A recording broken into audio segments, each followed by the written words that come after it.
উপস্থিত আছেন শরীয়তপুর জেলা বিএনপির সম্মানিত সভাপতি, সাবেক সংসদ সদস্য, আমাদের অত্যন্ত প্রিয় আস্থাভাজন কাছের মানুষ, জননেতা জনাব আলহাজ শফিকুর রহমান কিরণ সাহেব সহ শিক্ষকবৃন্দ, শিক্ষার্থীবৃন্দ, মেধাবী ছাত্রছাত্রী ভাই ও বোনেরা এবং রাজনৈতিক নেতৃবৃন্দ, আসসালামু আলাইকুম।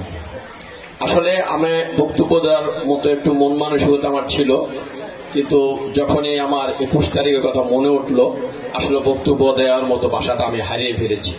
কারণ তোমরা যারা আমার সামনে এই নিষ্পাপ শিশুগুলা বসে আছো, তোমাদের মাঝেই আমি দেখতে পাচ্ছি সেই 21-এর মাইলস্টোনের আমার ছোট ছোট বোনদের, ভাইদের, আমার সন্তানের মতো যে প্রাণগুলো হারিয়ে গেছে, আমি তাদেরকে দেখতে পাচ্ছি।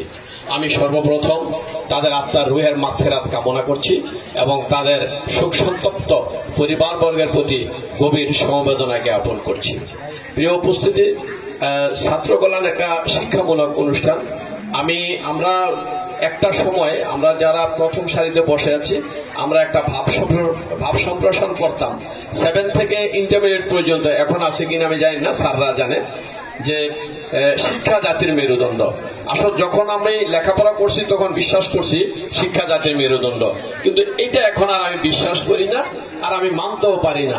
কারণ যখন দেখি আমার চোখের সামনে মাস্টার ডিগ্রি পাস অনেক বড় বড় চাকরিজীবী মানুষ যারা শিক্ষিত, তারা অমানুষের মতো কাজ করে, যারা ড্রাগ অ্যাডিক্টেড, যাদের চরিত্র খারাপ, তখন এই জিনিসটা আমি মানতে রাজি না।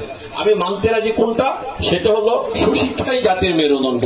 হোক সে 8ম শ্রেণী পাস, সে যদি 8ম শ্রেণী পাস করে একটা প্রাইমারি স্কুলের দপ্তরি কাজ করেও ভালোভাবে জীবন ধারণ করে, আমি এটাকেই বলবো সুশিক্ষা। সুতরাং আমি আশা করব যে তোমরা শিক্ষা না, তোমরা সুশিক্ষা শিক্ষিত হও এবং মানুষের মতো মানুষ হয়ে ব্যক্তিগতভাবে নিজের, পারিবারিক, সমাজের এবং রাষ্ট্রের উন্নতি করো। তোমাদের সবার প্রতি আমার শুভকামনা রইল, তোমাদের জন্য আমার দোয়া রইল।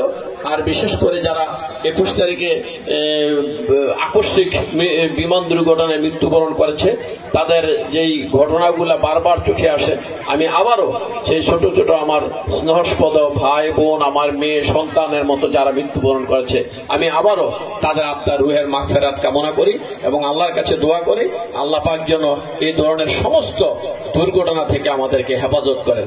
ধন্যবাদ সবাইকে। আসসালামু আলাইকুম।